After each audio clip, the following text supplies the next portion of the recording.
hello. Happy Monday, everybody. Welcome to Fly Nubian Money, where we help you master your mindset and maximize your money. My name is Tiara Williams. I'm also known as Miss Black Hollywood or Karma J. It just really depends on the day. So today we are talking about the major, absolute major. I don't know where my notes went, but great. They just disappeared. Okay. Today we are talking about the major shift that's happening in the alcohol industry. It's been reported that they have lost up to $830 billion in the last 4 years. That's $830 billion in the last 4 years because millennials and Gen X, Z, A, A, B, C, D. Marlo, help me out. Gen X, Z. Gen Z, Help. Gen It, Z, and Gen Y or millennials. Yes.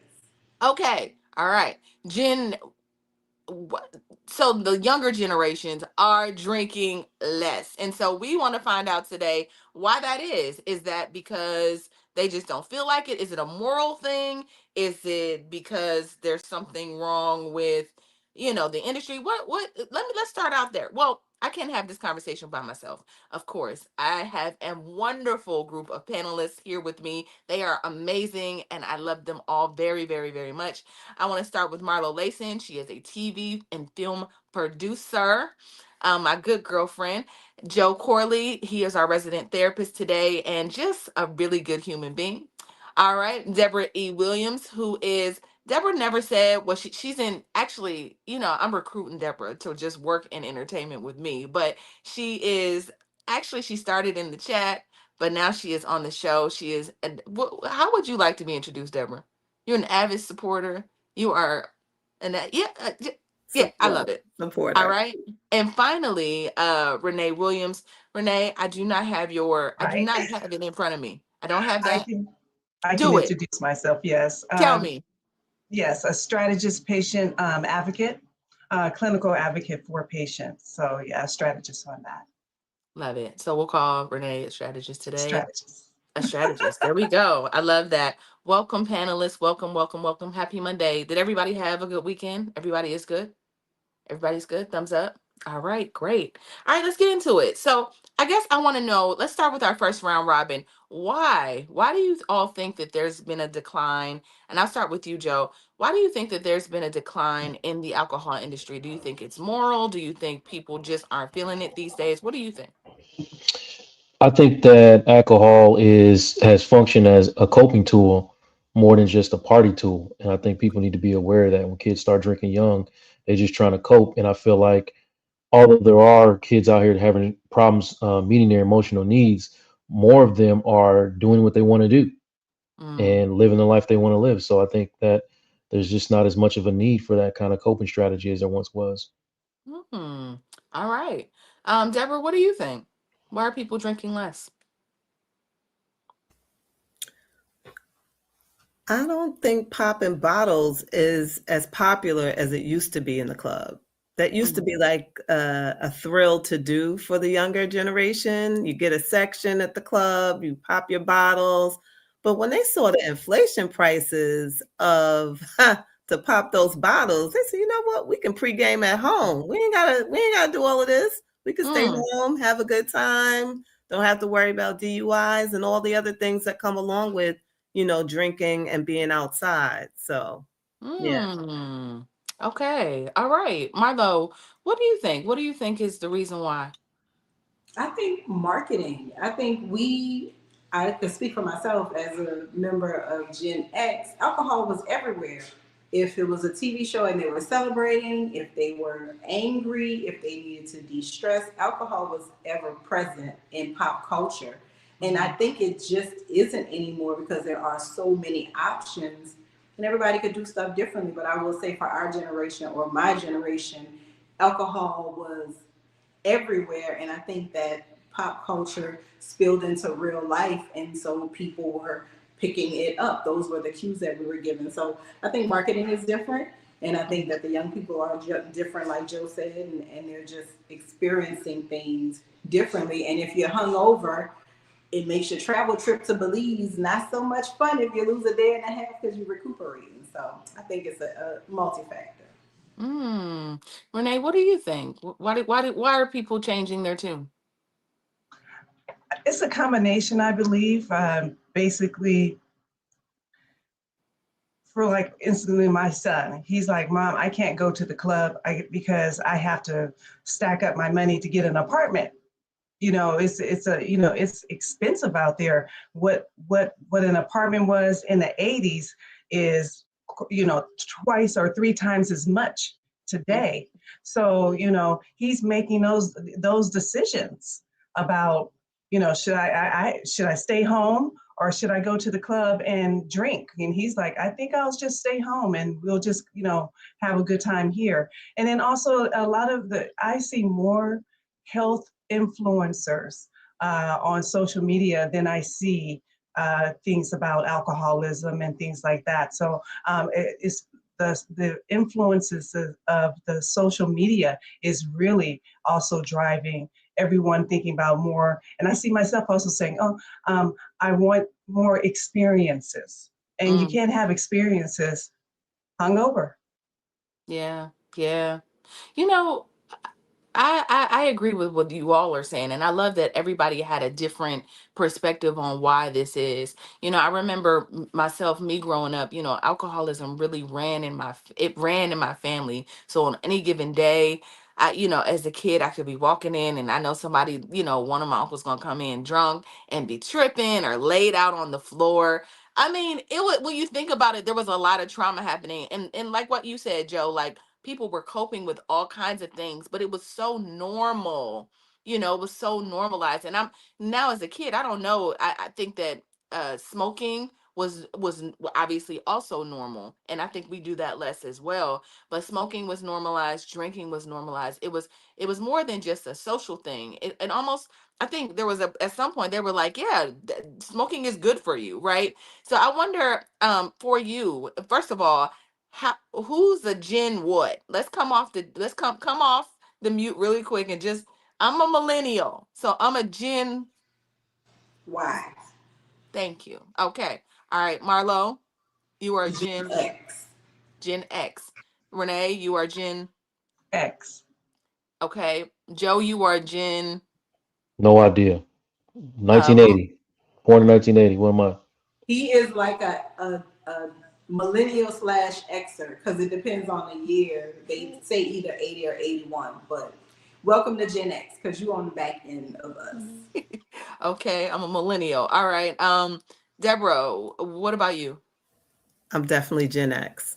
Okay. And so I want to know what your experiences were like. I want to know, first of all, I want to know what your experiences with alcohol like growing up. Like were you or do you drink or are you enjoy, like I just want to get a sense of who I'm talking to or who's in the room. I'll start with you, Marlo. How did liquor affect your life growing up? Like, or did you Um, drink it? I feel like my parents always like kind of drink beer and they would drink liquor special occasions, right? Anniversaries, Christmas. So we would have a bottle of gin would last 2 years in our house because that's how infrequently they drank. Mm, As I got older, it was part of the lifestyle, right? It was a part of the lifestyle that the rappers were selling to us and were promoting. So yeah, I was passing the Cavassier and all of that other stuff. But now, as it stands, I drink far less. Maybe special occasions, right? I don't. I'm a very infrequent drinker now, and not a frequent party person either. So that mm. they kind of go hand in hand, I guess. Yeah, it's so funny that people are really surprised that I don't drink. And it's like you lived in New Orleans and you don't drink alcohol? Like they can't believe it. Renee, what about you? How were you shaped? How has liquor shaped your life? It shaped my life with me saying that I won't be a drinker and I won't do drugs because it was heavily in my family, with the drugs. And I think, the 80s, the rampant 80s, say no to drugs, Nancy Reagan, whatever, as they were pouring it into the community, that really affected my family. And it did a lot of damage with they couldn't pick up or get out of it. And led to a lot of homelessness and just really just ravished through the community. So the first thing I said to myself is that I will not do that, because I saw how it really affected my parents and their siblings and whatnot. So yeah, it's serious. Yeah, I agree. I agree. I can relate to that. Joe, what about you? How has it shaped you? Well, much like seems like everybody's had that sort of a kind of impact. I watched a man get drunk quite often and physically abuse my mother. So I made the vow to never drink. And I just told my age a second ago. I was born in 1980, so I'm 45, and I have never had a drink in my life. And yeah, I, I don't know. I thought about trying some wine to wind down at the end of the day, but I don't know how that would go. Mm, So, but it hasn't had, I moved out of my life early, and it hasn't been a part of my life for a very long time. okay. All right. What about you, Deborah? So alcohol has been a part of my life. My dad, he ran a bar. My uncle had nightclubs here in Yonkers, New York. And I could remember, unfortunately, at the age of, was before I was 10 years old that, I was drinking. And I would sneak, and they would have those big lavish parties because it was sexy to drink back in the 70s. It was sexy to drink, it was sexy to smoke, and it just looked like all the beautiful people were just having they had the cocktails in their hand and they was just laughing. It just looked so fun, and I admired them because there really wasn't that many children my age. So I ended up hanging out a lot with my aunt, my grandmother, my mother. So, the kid in the corner, and so I can remember one time, sipping out of everybody's cup. And I remember being drunk. And I remember my mom trying to get me in the bed before my dad closed the bar and came home and found out that I had been drinking, or it was going to be a problem.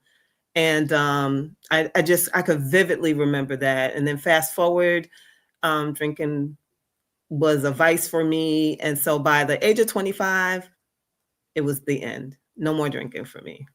So, I yeah. love that. And also, I just think Deborah looks 25. So there's that. There's that. Thank you. At Thank least you. you Thank preserve God. that. You preserve that thing.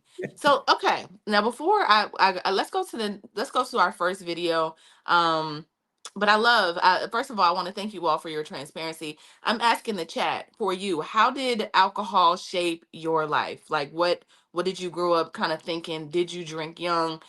Do you still drink now? How did it affect you? I want to know. All right, let's go to our first video, y'all. Over the past 4 years, there's an article putting out about how the alcohol industry has taken a $800 billion loss in profit. And the reason why is that going out right now, as far as the culture and living life, actually sucks if you're really young. I am from the era where I remember when we danced and had fun, and I understand that. And remember, we didn't have a lot of money. We pre-gamed and bought liquor together and drunk at each other's houses. If you a young guy now and you want to go out on a weekend, you got to pay to park. You got to pay to get in, and you got to pay to drink. God damn.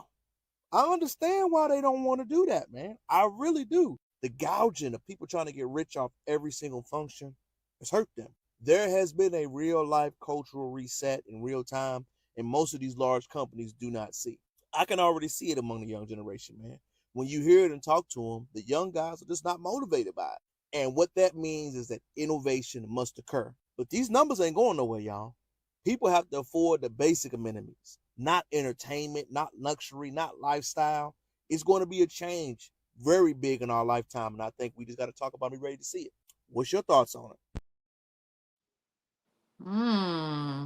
There's gonna be a big change. What do you guys think about that, Marlo? I'll start with you. There's gonna be a big change coming, and it's not gonna look like it once looked. What do you think about what he said? I think it will, and I think it's going to take innovation. I've seen a few reports that say that young people aren't even thinking about clubbing. They're more into day parties, right? So they want to go in the daytime and have their fun and then have a regular relax, right? So they're even trying to get in touch with their circadian rhythm Also because there, as Renee mentioned, there are more wellness influencers, right? So like me saying in the 80s, alcohol was everywhere. In the 90s, alcohol was everywhere. It was on every billboard. It was in every music video. It was every single where you turn. TV shows, it didn't matter if it was a sitcom or a drama, there was drinking. They even made martinis on the morning news. So alcohol was thought to be this social, pleasurable thing. That's how it was promoted.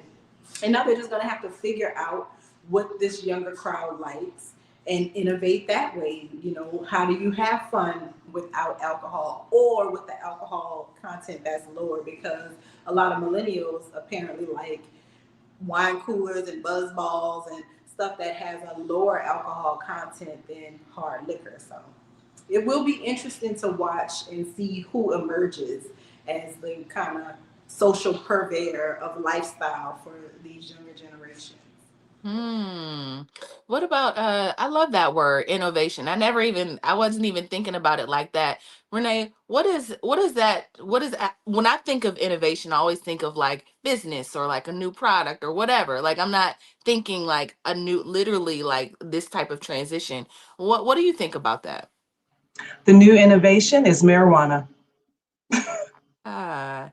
um, Now that you can, I know that the younger generation, you know, you have your edibles, you can drink it, you can do. So it's a whole different. Now that the alcohol has gone down, the marijuana business is booming, and they see no end of it.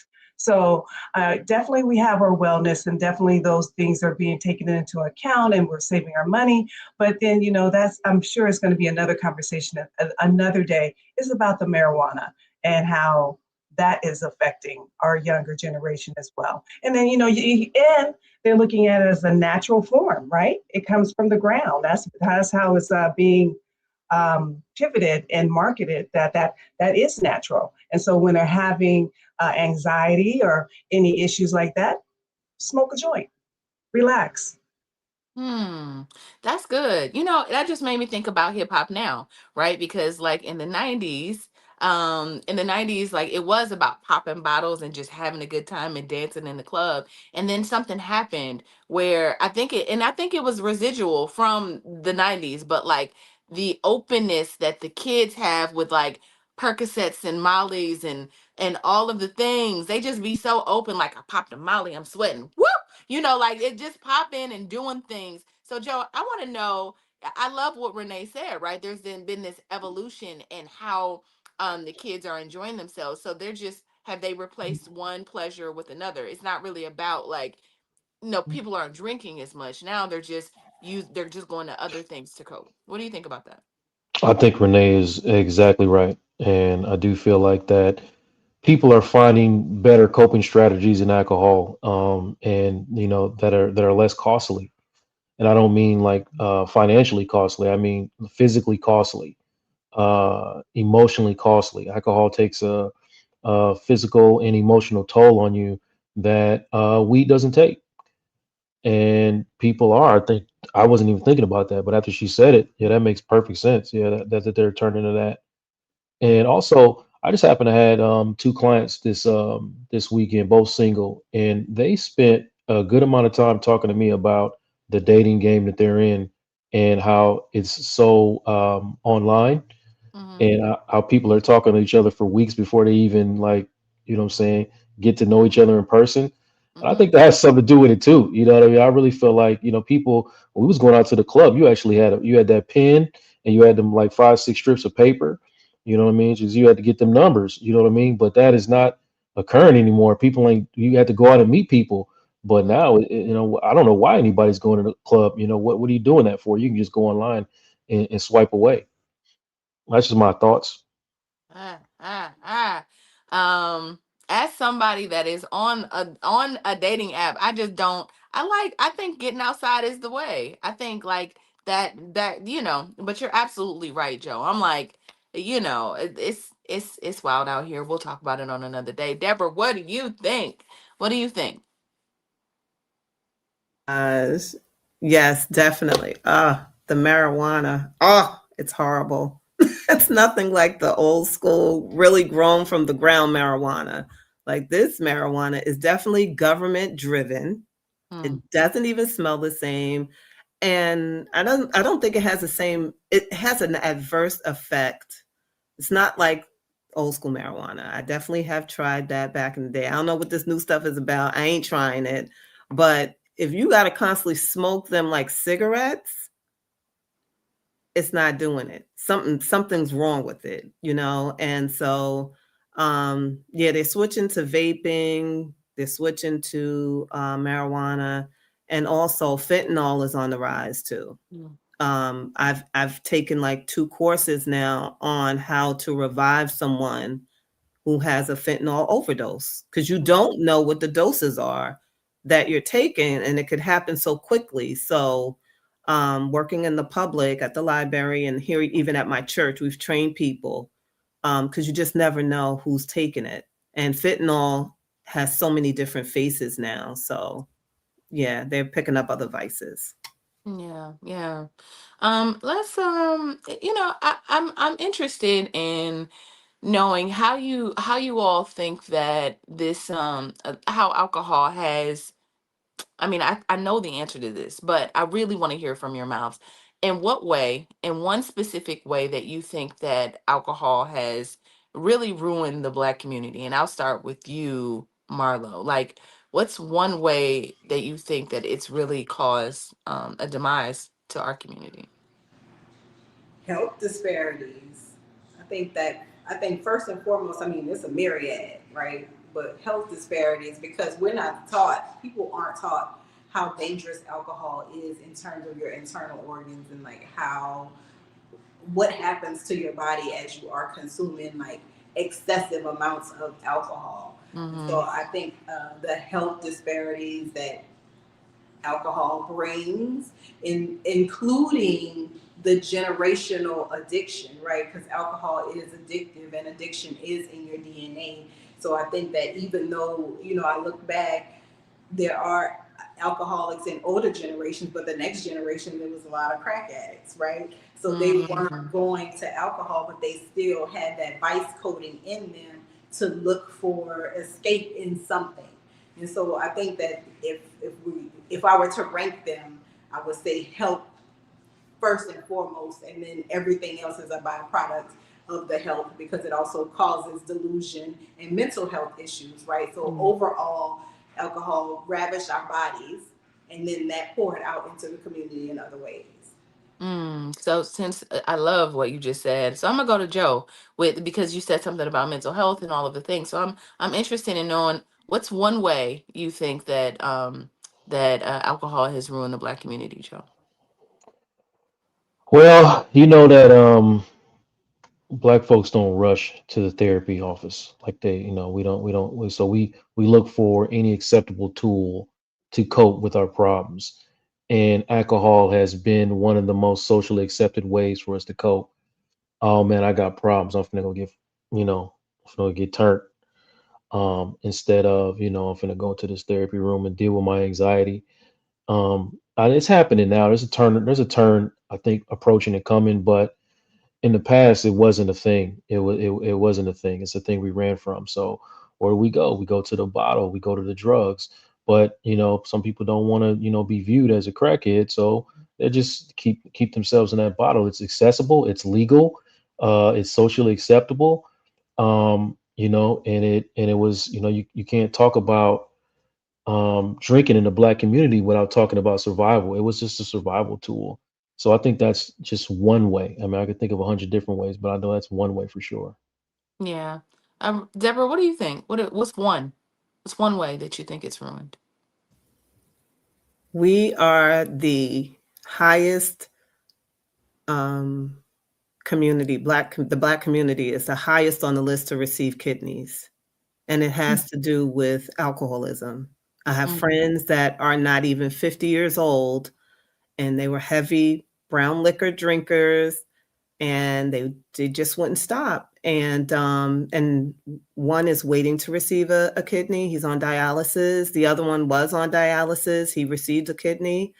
And in our community, the kidney, the livers, and the pancreas are the biggest organ transplants right now. We're the highest number receiving them right now. Dialysis centers are predominantly in Black neighborhoods. It's terrible. I see that. Wow. I hadn't thought about that. I hadn't considered that. Renee, what do you say? I would have to just agree with Deborah and Joe. Those are the two, just that it affect our community in those kind of ways. And it's just they've normalized. It seemed like we normalized alcohol as it was very socially accepted. But what, for me, an understanding is that when you drink, they say it's truth serum, right? So I think they also use that when they drink. A lot of the things that have been buried inside of them comes out, and it just the effect that they have done on the children that the alcohol has happened. Like, I just know people have low self-esteem. They come up, they have to, we're having like a lot of things about loving ourselves now, and taking time out to go to maybe retreat centers or spas or whatever you need to just kind of get from that toxic environment that you was raised from. Because in addition to the alcohol, your parents or your aunt or your uncle, they have said, for me, I know that I have seen is they say some things that you can't recover from that. It takes a long time to recover when they embed that information in you and then expect you to operate in the community and be functional. Yeah. Yeah. I want to add to that. I do think we have lost decades of, like, I don't know if to call it productivity, but I feel like Black people, if nothing else, even with everything that was happening against us, we were a productive people. Even with everything that we had to deal with, we were together and we were unified. We could build things. As we know, America has done its big one to try to, destroy everything that we built. And I didn't want to take it in this type of direction, but I do think, because I don't want to point at the government and all the things, but you cannot talk about the Black community without talking about the things that have been and the way that we have been targeted. But I'll just say this: the way we've been able to kind of fall victim, and I know it's not, white supremacy is not our fault, but it's like somebody said earlier, them dumping drugs and alcohol into our communities, and unfortunately we lost productivity. We developed all types of toxic habits and all the things, and we're really trying to get a leg up and get our communities back. And I was listening to Deborah. If it's okay if I can talk about you for a second. So Deborah was telling me last week, and I was so interested about, like, her family tree, and, like, the way, like, her family, how the Williams family has an estate, and how, like, they take the kids back to where her great it's three greats, great grandma, great grandma was bought as a slave. And then they have, like, they have a board, and there's just, I feel like we was doing that, right? Like, just as a community, I think we were operating maybe in this way, where it was like we knew we had to organize and kind of be there as a front. And I think that's what alcohol did to our families. It just kind of knocked out, like, the unity. Just even being able to be forward thinking and, like, plan. I mean, you can if you're, high or doped up on drugs and alcohol, so you can't really be productive. So those are my thoughts, but let's go to our next video. I like this conversation. It's a little heavy today, but it's good. I feel like it's a good conversation to have. So we'll be right back. U.S. alcohol consumption is down, reporting that only 54% of adults even reported in 2025 of drinking alcohol. So that means that 46% of us are choosing to opt out completely or choose alternative. It's important to note that this is why the alcohol industry was so against herbal drinks entering into their market space. And this is super important because between 18 and 34, we're choosing not to drink. Most younger generations citing it as unhealthy costly. And then there's also those generational curses we are breaking. So even if you decide not to do a dry January, go ahead and reduce that alcohol consumption, because one, it's not healthy for you, and when has any of your problems ever been solved by having a drink? Let's get sober in 2026. There's plenty of other things that you can do that are healthy and will keep you living long and thriving. Mm. What do you guys think of that? The young people are just a little different too. I mean, I just think they're just different in the way they think, in the way they approach things. And sometimes we say it's a bad thing because they're like, I know my worth. I'm not about to do this. Y'all ain't about to just be treating me any kind of way, But there is something about them that's a little different from, I think, every generation on this panel. Like they just have a little something different. Marlo, what do you think about that? Like they're just waking up to a lot of things. They're not willing to do some of the things that maybe a millennial did. What are your thoughts on that? It's just access to information, right? The things that they have had access to since they were 10, I only learned in my early 40s, right? So it's like, if you know better, do better. I would expect people with as much access to information as they have to make better decisions. That's not to say wholesale they're making the absolute best decisions, but in terms of things that they can look at, right? You can look at tangible examples in your family of maybe you lost an uncle, or maybe you had an aunt who had to go to uh, not chemo. What is it called with the liver? I can't think. Dialysis? There you go. Maybe you had a family member that had to go to dialysis, and at 7 you didn't know why, but by 16 or 17 you do, right? I have one of my very best friends used to drink. We were all young, and then he had a friend die tragically in a car accident.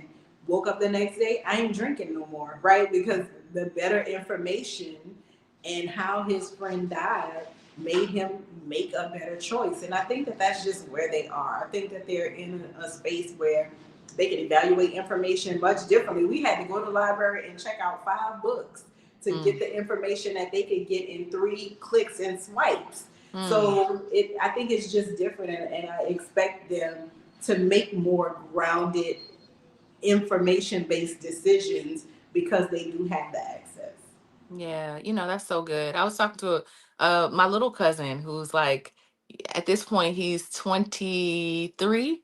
He was like, yeah, I mean, because, I invest this way. And, I tried options for a little bit, but if I had a large sum of money, I would do this, and that with it. I was like, I love that, right? The kids they're just different. When I was 23, I was like, like just, I don't know, So Joe, what do you think about that? Like, what are your thoughts? Aside from there being this huge access to all of this information, what else can you add to that?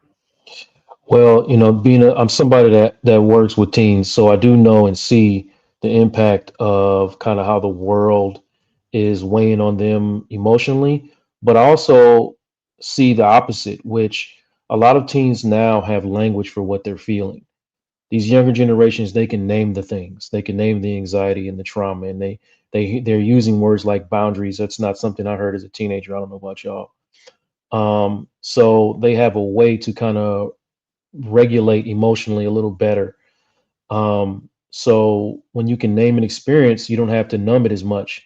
And I do think that's playing an effect, and things that are about things around emotional wellness are less stigmatized. So, and also they're more protective of their nervous systems. Like they don't, you know, they rest, but and they know how to deal with overstimulation a little better than a lot of us did in the past. So they've seen, I think one of the main things that they've seen the long-term consequences. This generation has seen the long-term consequences up close, Mm. and they're like nah. I mean, look at what's going on in the street. That's the result of a generation who just kind of accepted some things, and this generation is not of that. They're not doing that.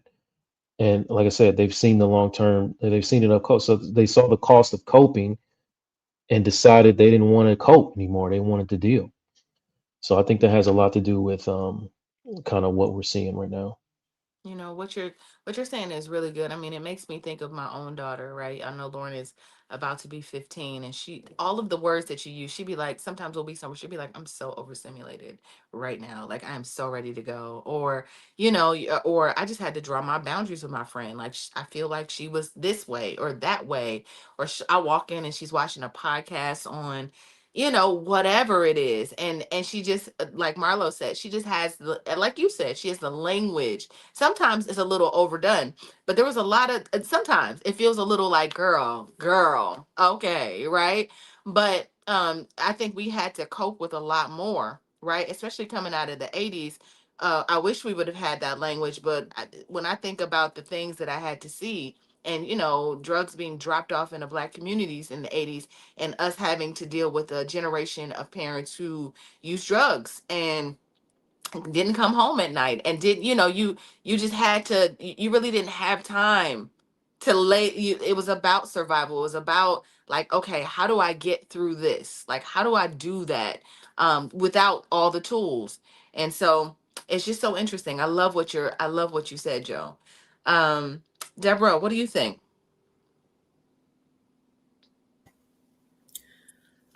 Yes, they do have much more access to the internet where they have a lot more information.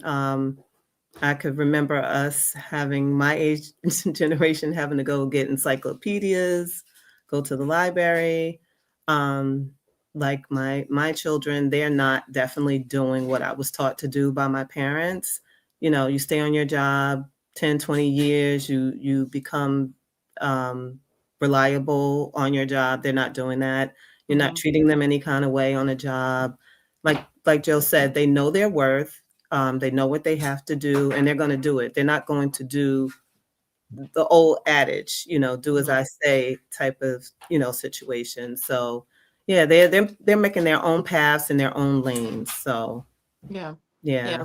Yeah. Renee, I saw a video and a young lady was saying, like, I mean, we don't drink because this generation doesn't have health care, right? Like, we can't even afford to do that. So I wonder what do you think about that? Like, they don't have, they can't afford to, they're saying. Wellness is the way.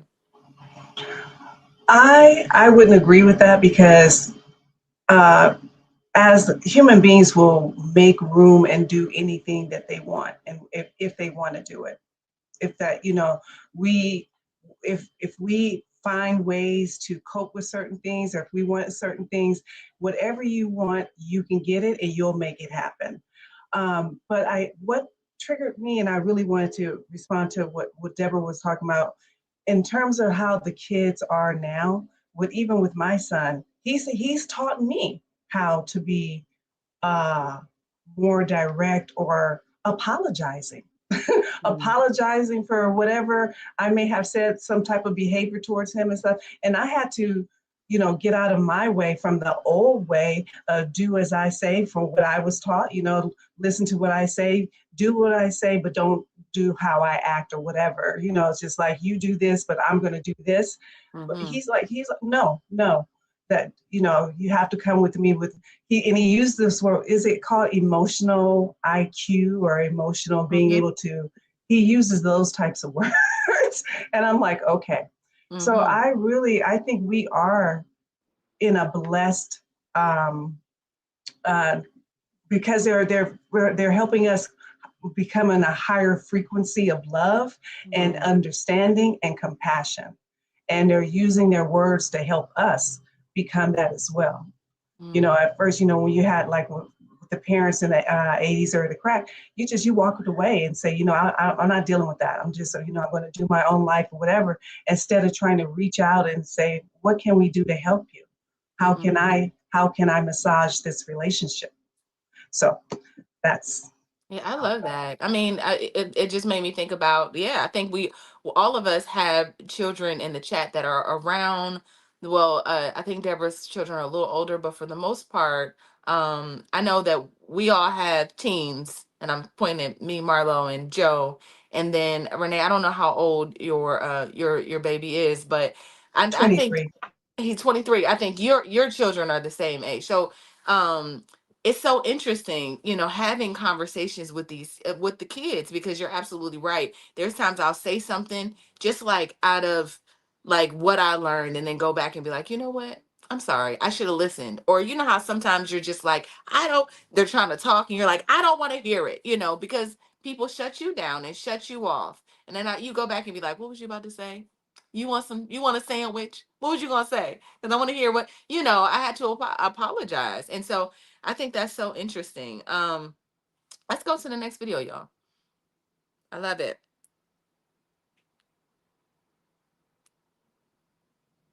Alcohol industry is losing money.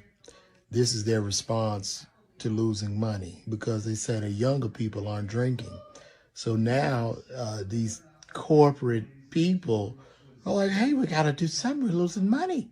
How about we get some of our legislators to lower the drinking age, where parents could come into a restaurant and drink with their children, and it'd be totally legal. So now you walking out a restaurant, you and your 10-year-old drunk. This is horrible. This is horrible, Ohio. What are y'all doing? And it's not just, it won't just stop here. It's gonna spread all over. All this shit for some money. Call me. So that's the answer, right? Like that's the answer. If you can't you beat them, you make them drink younger. I don't know, right? Like you introduce legislation. I can't even believe this is legislation, right? You introduce legislation that allows children to drink younger. So in Ohio, officially, I believe that that's actually passed. I gotta look that up, but I know that they were lobbying for that, for kids to be able to drink in underage as long as you have your parent present. Joe, what do you think about that? I mean, I think people are gonna drink who was that Renee that said that? I think they're gonna get to it anyway. They're gonna find it. So I don't know what kind of effect it is. I don't know what kind of effect legislation has on anything these days. I think that those people that are gonna drink, and there's a generation out here that's just kind of rejecting the idea. Um, so it's gonna be what it's gonna be. But I don't think that's gonna happen. You don't think that's gonna happen? You don't think they're gonna allow for minors to drink with their parents? I hope not. I hope I not. don't. Well, I'm in Texas, so that's already a thing. You can drink with your parents in Texas right now. So, I mean, I'm just saying, like that's not going to change much. They're already drinking. If they're going to drink with their parents, they're already doing it. You know what I Mm, mean? Like that legislation is not going to make an impact. I don't believe so. okay, Marlo, what do you think about that? What do you think about what Joe's saying? Well, I mean, I'm not gonna knock drinking in the presence of parents, because my parents allowed my brother to drink and there was another family that they were kind of in cahoots. They could drink at this house or this house and nowhere else, and to nobody's detriment. My brother's not an alcoholic, has never been that, like none of the negative aspects, right? So I think each family should be allowed to do what is best for the individual Mm, family. And if you allow it at social gatherings, my parents were of the opinion, I'd rather know he's doing it than him be sneaking around and get brought home drunk, right? Or get arrested or whatever the case may be because he's sneaking and drinking. So with that said, I think families should be able to make whatever decision they want. I think for me, the rub is the lenient parent that doesn't get permission, right? Because my parents were in cahoots with another family. And so that family knew, and our family knew that drinking was okay in one of those two carports, right? mm, But what happens when your friend has not given that permission, but that's the law of the land in your house? And I think it's a slippery slope, and it probably ain't gonna be around too long. But it is an Ohio revised code, so kudos to them. I mean, everybody do what they want to do with their kids. I mm. guess whatever is best for y'all. I guess I don't know. Yeah. Renee, it reminds me of like how some parents will be like in the house smoking weed with their kids. Instead, it's like I would rather them, like you said, Mhm. Marlo, do it in my house than to do it outside and then somehow get caught. I don't know if I'm letting Lauren like blow weed at the house. Like I don't think I'm allowing that, but to each his own. What do you think about that? Like that's what it reminds me of. What do you Excuse say? me. I think as a parent, we have to have some type of line drawn to be an example to our children for something. I can say from like just for my grandfather, he said, you can't have no boys in here. And I'm not going to take care of any more monkeys or any monkeys. You know, that's what he, I'm sorry, you know, that's the way they talk, okay? Oh, yeah, But it's no, just, we get it. the fact is, you know, he was saying that he drew a line. Boys can't come in this house. And the only time they can come is if you're married. So I think you have to have some type of, you have to give them some type of guidance and Yeah. not just willy-nilly, okay, yeah, you're going to do it out there, just come in here and you can smoke it and let's just, you know, smoke all around the house. No, you can't do that. And they will, well, for, I just have to speak for, you know, at first, you know, oh, mom, but guess what? Now he's back having intelligent conversations with me, thanking me for some of the things that I did, you know, put down and in place. Because then he'll look at his friends and be like, wow, mom, you know, they're this or, you know, running wild and they're just, you know, yeah, because, you know, it starts at home. It starts at home about how you educate and talk to your children. Yeah. I mean, we have to also just point out, the elephant in the room is capitalism, right? So I think that anytime that money is the draw for everything, it becomes like the god of America. Money is the most important thing. It's more important than humans. It's more important than everything in America, right? And so anytime and the way this law makes me think is just like, listen, numbers is down. We got to figure it out. So maybe there's a cute way that parents can now drink with their children and, just trying to massage something into being okay. That, I mean, I don't think it's okay for a minor to drink and get drunk get drunk with their family members. I think that's weird, but to each his own. I'm gonna keep saying that, but I think it's just like a residual effect of capitalism. Like marketing makes anything look good. What do you think about that, Marlo? Marketing makes anything look good. It's marketing, but it's also if you got a lobby. This is why when people start talking about elected officials and their morality, I definitely mute my ears to that because money is the driver of the political bus. And if a company says, hey man, we're losing money, they're going to find a way to bolster that tax base, right? If Mm-hmm. restaurants are saying we're losing money, if alcohol sellers are saying we're losing money, those politicians going to put their heads together. They can't figure out schools. They can't figure out how to get these potholes out the street. They can't figure out how to get your water straight. But if a capitalist industry is saying we need help, they are most certainly going to find a way to help them.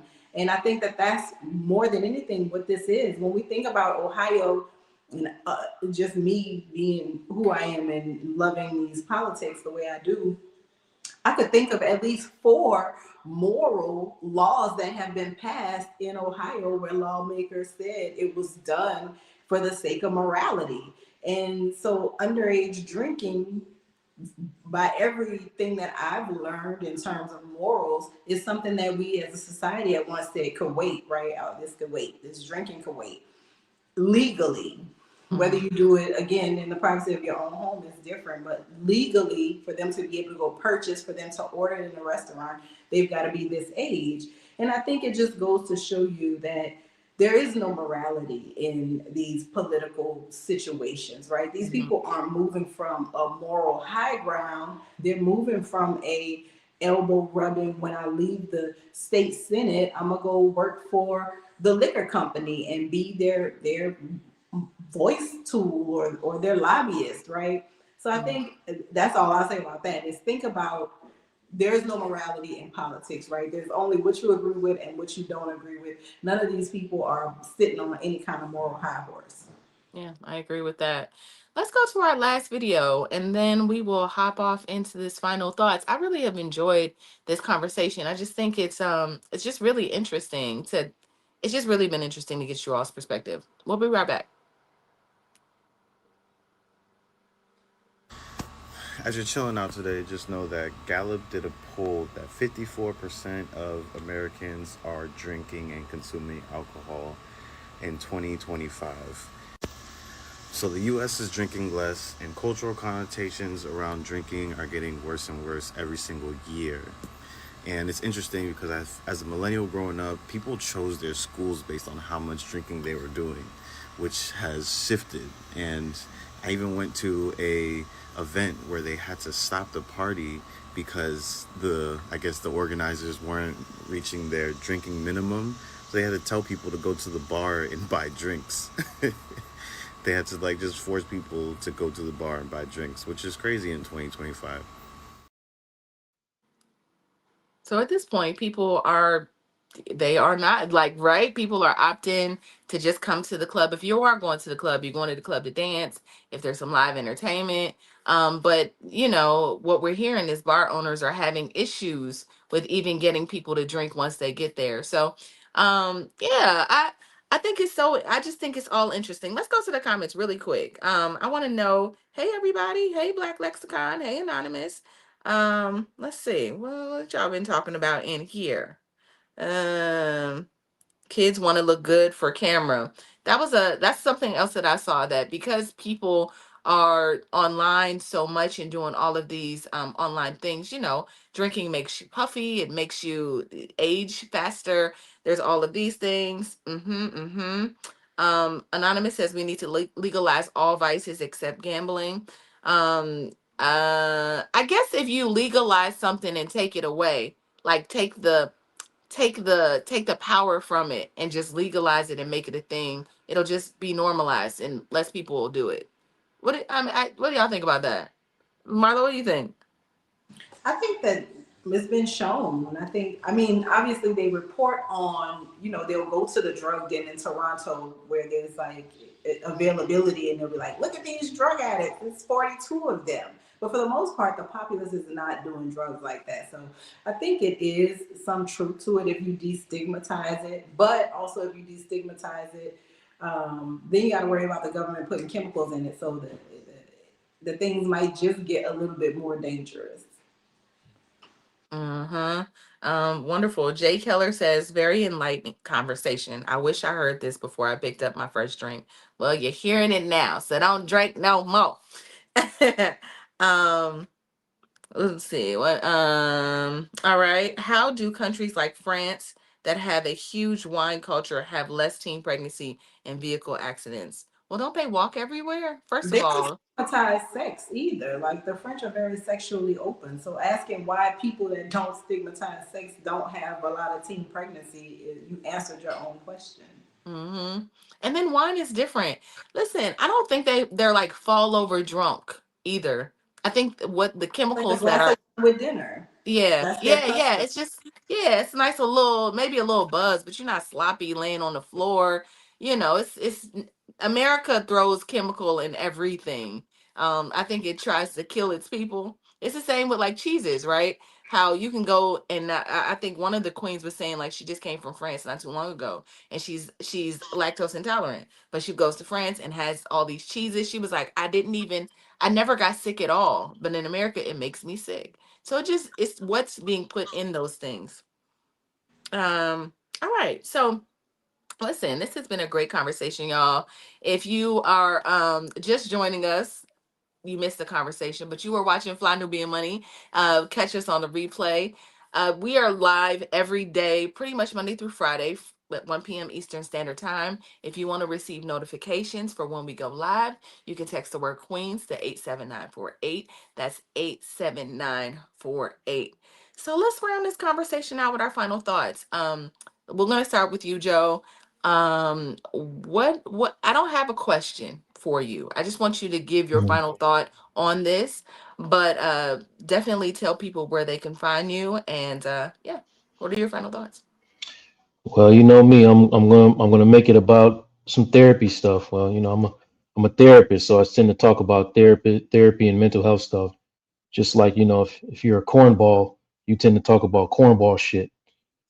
So I will say that, what I see is kind of a healing community. And I know that for a long time, alcohol was helping our community survive things that we were never really were supposed to carry.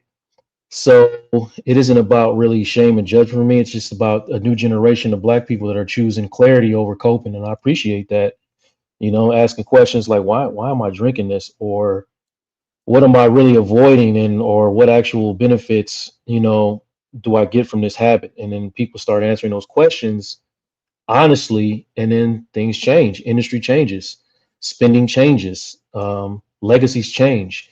So that's what it's about for me. It's just a moment that says, our community is hopefully not as broken as we once were, and we're becoming more kind of emotionally literate, and we're just doing better. And anytime healing becomes a priority, I'm with that, and I know that money's gonna follow that as well.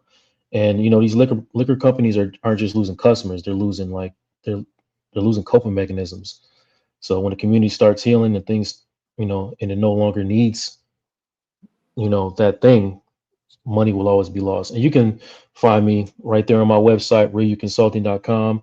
All the things that I do are located on that page. So it's good to see y'all. Good and happy New Year. Yes, good to see you. Good to see you. All right, Marlo, what are your final thoughts, and where can people find you? I think my final thought is kudos to younger people for getting out of the grips of alcohol. Hopefully, they don't find themselves in things that are harder than alcohol. But I think most importantly is every generation is going to see a shift culturally, socially, and we're just in that shift moment. I think that we give a lot of credit to the young people for being, for claiming their personhood, but there were also lots of parents who were traumatized in the 80s and 90s, and when they had kids, they decided that they were going to do things differently. And I think that those children or young people are a byproduct of that. It's all good if we have less alcoholism in our community. I'm definitely not mad at that because that means domestic violence, that means random, sexual assaults. A lot of things are going to come down without alcohol impairment, including drunk driving, which you should not be doing. If you want to connect with me, my Instagram is on the screen, and also, you might catch my work in the wild. I'm a interviewer and host, and I love talking to people.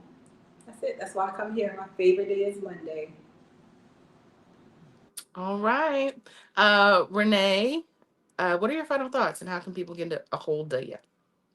My final thoughts are just want to say we are becoming more of a healing generation now and really accepting our power. That's what I believe. And that, you know, out there, keep embracing your power and who you are and not letting the society uh, do it for us. And so I'm seeing that more, and that's reflected in what's happening with the alcohol business. And so that's wonderful. So I'm Renee Williams. I am a clinical research patient advocacy advocate strategist. You can tap into equitrials.com, which is a free resource on resource information that could probably help you, your family. And then psychosync.com is dealing with Black women and maternity, I'm sorry, dealing with the uh, rates of losing their babies, so just tap into that, check it out, see how we can help our community. Love that. Make sure that you check their make sure you check Marlo out, Renee and Joe. Um and my final thought is, I'm actually really proud to see this. Not only for us in, the United States, but really for the Black community. Like Marlo was saying earlier, um as much flack as we catch for what happened in the 80s, you were absolutely right when you said that we decided to be a different generation, and I love that for us. But also, we also are a generation that's open to healing. We are right here in the middle where we are, I think, doing it better and changing our community for the future. More people are investing, more people are sharing their stories and their voices. We're learning a lot faster. About the harms of what these things are doing to our bodies, and that goes for food, that goes for everything like health and wellness. Mental health has really become, I think, a staple for a lot of people in the Black community. We're working out instead of drinking. We're, just finding better uses for our time. We're studying. It's good. We're good. We're doing good. So I really appreciate that. I really appreciate that. Appreciate that for us and our children, and our children's children are going to be even better. So I love that for us. My name is Tiara Williams. I'm also known as Miss Black Hollywood. You can find me on the internet at Miss Black Hollywood. I have not launched our program yet, but I am taking on 5 new clients for podcast production. So if you are interested in sharing your voice, if you got some things to say and you need a way to learn to storytell and to say those things in a proper way, go to missblackhollywood.net. That's MSBLACK Hollywood.net, and schedule a consultation so I can hear your idea, see how we can help you put that thing together and use your voice this new year. All right, y'all. This has been amazing. Deborah left, but I'm pretty sure she says this is her final thought. Health is wealth in the Black community. That's what Deborah said. So we'll take that. Health is wealth in the Black community. Listen, we are so grateful that you decided to join us today. To our regulars, Anonymous, Black Lexicon, Double A, Deborah will win. Just pretty much anybody that watches our show every single day that is here engaging. We so appreciate that. If you love us and you love what we do here, make sure that you click the like button and subscribe. And then also share it with a friend. Share it with a friend. Let them know we are here every single day, Monday. Well, not every single day, Monday through Friday at 1 p.m. Eastern Standard Time. Again, if you want to receive notifications for when we go live, text the word Queens to 87948. And yeah, we want you to have a good day. Enjoy the rest of your week if we don't see you for the rest of the week. But we'll be here tomorrow. So you come back tomorrow. Yeah? All right. We'll see you soon. We appreciate